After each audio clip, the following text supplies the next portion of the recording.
천여 년의 유구한 세월을 지내온 왕조의 역사.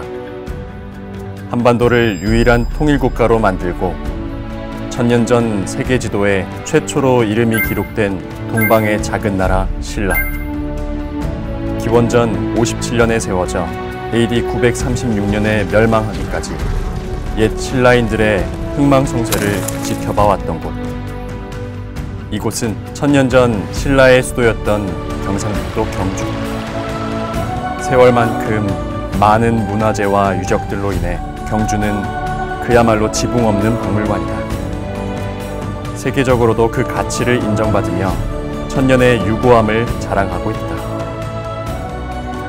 그러나 이렇게 뛰어난 문화와 역사를 가졌음에도 신라도 결국 망하고 만다.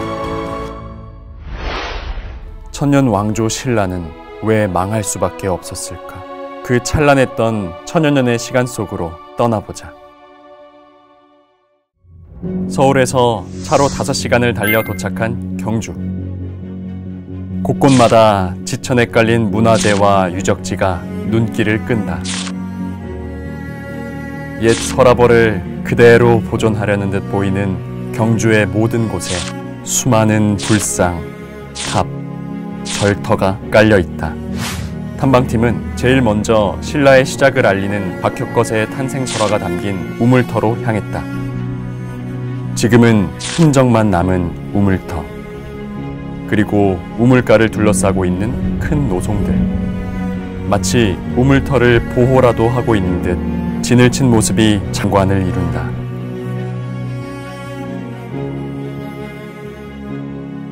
그 옛날에는 12환국 시대라 그래가지고, 그거는 이제 한이 아니고 환, 그것도 이제 클 환인데, 그러한 뿌리를 갖고 내려오다가 삼한시대라는 것이 이 한반도에 있었어요. 그러니까 삼국시대 이전 시대를 말하는 거예요. 그 삼한시대 중에서도 진한 땅이 바로 이곳이다. 지금 우리가 와 있는 곳은 바로 지금 신라 나정인데, 이곳은 박혁거세가 나라를 세웠어요. 기원전 57년, BC 57년이란 얘기예요. 삼한 중에서 이 진한 땅에 육부촌, 육부장들이 이제 자기의 부족을 거느리고 이제 여기를 지배를 하고 있었는데, 근데 어느 날 저쪽 남쪽에서 이상한 기운이 보이는 거예요. 그곳이 바로 어디? 이상한 기운이 보인 곳이 바로 어디냐 하면 여기 지금 현재 우리가 앉아 있는 바로 이곳이에요. 그 여기 이제 우물이 있었고, 흰 말이 울음소리를 내고 여기 있으니까 그 육부장이 비틀을 쫓아서 여기를 찾아왔어요. 여기를 오니까 그 말이 앉았던 그 곳에는 말은 없고 알이 있었던 거예요, 알이. 근데 그 알에서 대단한 용모를 갖춘 사내아이가 거기서 이제 나왔는데, 그 아이가 바로 박혁거세가 되는 거예요. 하늘에 이상한 기운이 나타났던 우물터. 신라에는 박혁거세 외에도 알에서 나온 이가 있었는데, 우물가에서 조금 더 들어가면 울창한 숲이 광활히 펼쳐 보인다. 이곳이 바로 기말지 탄생설화가 담긴 계림이다. 왜 계림이라는 이름이 붙여졌냐 하면은, 여기에 어느 날 어떤 하늘로부터, 여기도 마찬가지예요, 빛이 이렇게 비치고 그 빛을 쫓아서 나무 가지에 걸려 있는 것이 있었으니 황금 괴짝이었어. 황금 괴짝. 그리고 황금 괴짝 옆에 닭이 있었어요. 그래서 닭이 막 우는 거죠. 호공이라는 사람이 이제 지나가다가 그 기이한 빛을 보고 석탈의 왕에게 이제 고한 거죠. 그러니까 석탈의 왕이 여기를 계림을 이제 찾아온 거예요. 와 보니까 지금 저기 이제 집이 보이듯이 이제 저 자리에 황금 괴짝이 있었고, 그리고 황금 괴짝을 보니까 김말지가 나왔어요. 이 분이 바로 경주 김씨의 시조가 되는 겁니다. 고구려의 건국 신화에도 알에서 태어났고, 이 신라도 마찬가지로 알에서 태어났다라는 이 사실을 우리는 주목을 하자는 거예요. 그럼 여기서 끝나는 것이 아니에요. 고구려, 신라, 백제, 그 당시에 삼한시대를 거쳐서 이 세계 삼국만을 생각을 하지만은 사실은 낀 나라가 하나가 더 있으니 가락국이라고 하는 가야예요. 가야. 가야는 오늘날 육가야 중에 김해에서 시작한 가야가 바로 금관가야인데, 이제 가장 큰 가야죠. 이 시조가 누구냐 하면은 우리가 다 알고 있는 김수로 왕이에요. 김수로 왕. 그 당시 김해에 가보면은 구찌뽕이라는 산이 하나가 있어요. 김수로 왕을 낳게 된 여기에는 구촌. 그래서 구가라 그러니까 구가. 그래서 이들이 그 구치봉에서 왕을 필요로 했던 거예요. 그러니까 이제 하늘에서 알려주기를 어떻게 알려주냐 하면은 구치가라고 하는 노래를 부르게 하는 거예요. 그러니까 이거를 많은 구가 사람들이 부르니까 하늘에서 6개의 큰 알이 내려오는, 그 중에서 가장 큰 알이 바로 김수로 왕이 그 알에서 이제 태어난 겁니다. 지금 고구려든 신라든 가야든 그 나라를 세우고 다스리게 하는 시조되는 사람들은 하늘에서 내려보냈다라는 특징을 가지고 있는 거예요. 가야, 신라, 여기 고구려, 이 다 어떻게 해요? 천손 강림 사상을 우리에게 이제 생각하게 해준다. 고대 건국 신화에 다양하게 기록된 천손 강림 사상. 이런 기록들을 단순히 신화로만 봐선 안 되는 이유는 무시하지 못할 역사적 사실들 때문이다. 한 시대의 중요한 역사서에 공통적으로 담긴 천손 강림 사상은 우리에게 무엇을 알려주고 싶은 것일까?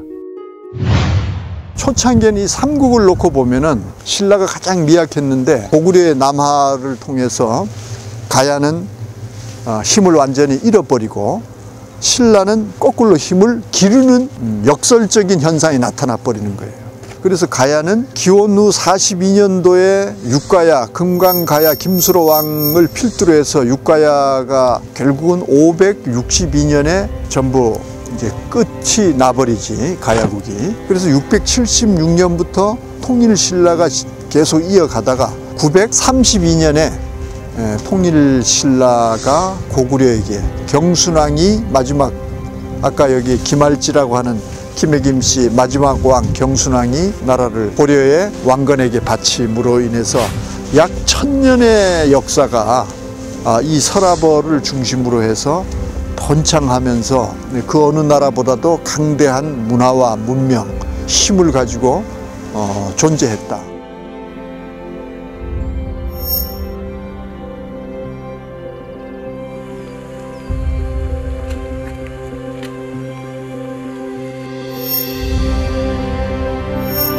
경주 남쪽 풍경이 한눈에 들어오는 금오산 중턱. 신라 역사의 중심지로 알려진 경주 남산. 경주에서 이보다 많은 유물을 품고 있는 곳이 또 있을까? 경주의 남산에 지금 드디어 올라왔습니다. 근데 아직 정상은 아니고 여기가 지금 바둑바위를 지나서 지금 앞에 금오정을 앞두고 여기는 금송정이라는 곳이네. 금송정. 이 도시를 보면은 옛 모습을 그대로 간직하려고 하는 그런 의지가 아주 엿보이는 겁니다. 근데 이 남산이 굳이 우리가 왜 여기 남산에 올라왔을까? 이 산 자체가 문화재예요, 문화재. 지금 여기 와서 문화재다 뭐 이렇게 말을 하지만 이게 무엇과 관련된 문화재일까? 불교라는 거죠, 불교. 그러니까 이제 대부분이 불교 문화재라고 하는 겁니다.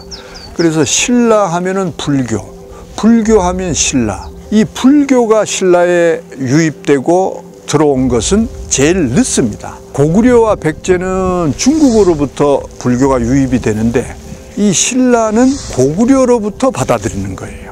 고구려는 소수림 왕 때 순도라는 사람에 의해서 372년, 370년경입니다. 그 다음에 백제는 침류왕 때, 백제 침류왕 때 384년. 그런데 신라는 특이하게 아주 늦게 불교가 유입이 됩니다. 누구에 의해서? 묵호자라고도 하고 아도화상이라고도 하는 거예요. 들어왔는데 이제 여기서부터 재미난 것은 신라 사람들은 토속신앙에 빠져서 이 불교를 배척을 하고 받아들이질 않았어요. 그래서 결정적으로 2차돈이라는 승려가 순교를 함으로 인해서 드디어 이 신라에도 불교가 이제 왕족계까지 전파가 되기 시작했다. 그래서 가장 대표되는 것이 바로 뭐냐? 황룡사 구층 목탑 같은 게 그 불교의 왕성함을 우리가 엿볼 수 있는 게 바로 이제 그 대표적인 탑이라고도 이제 할 수가 있는데.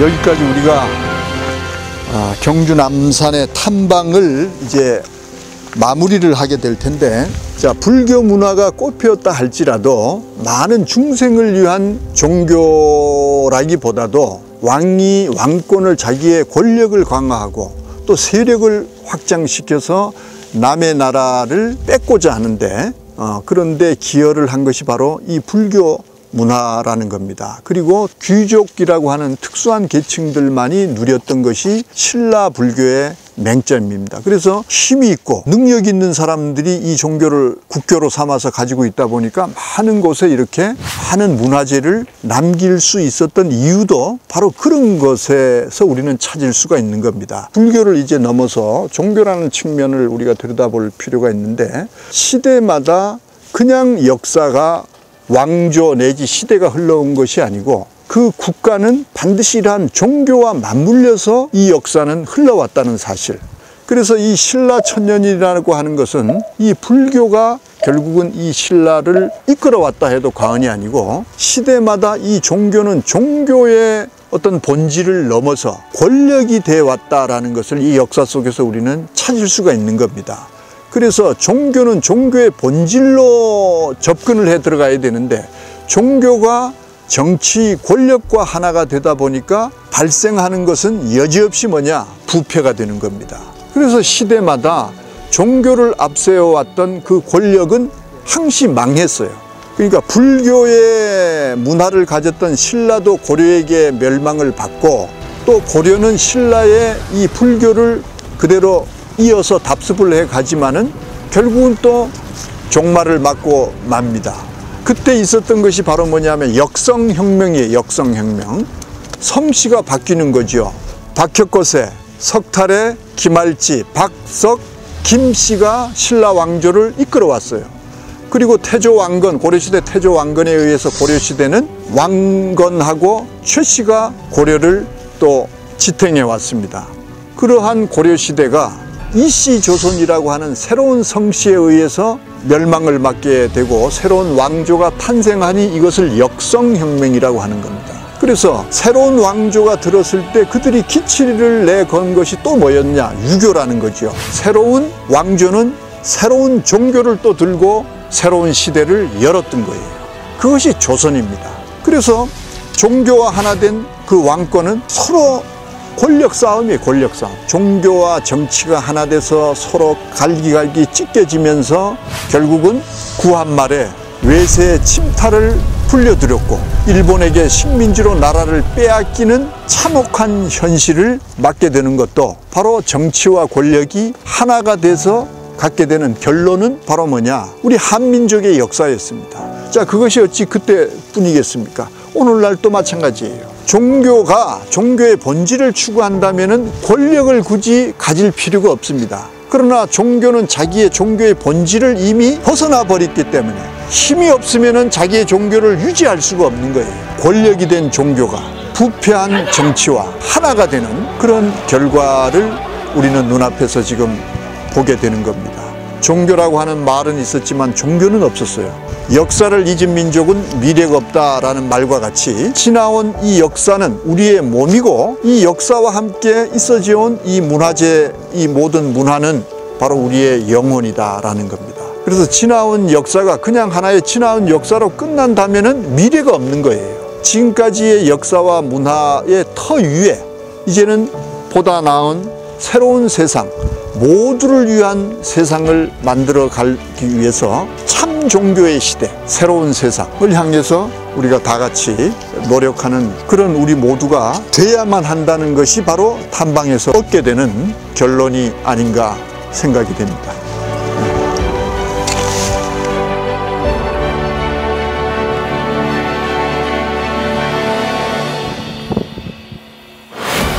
신라인들이 바라고 염원했던 불토국.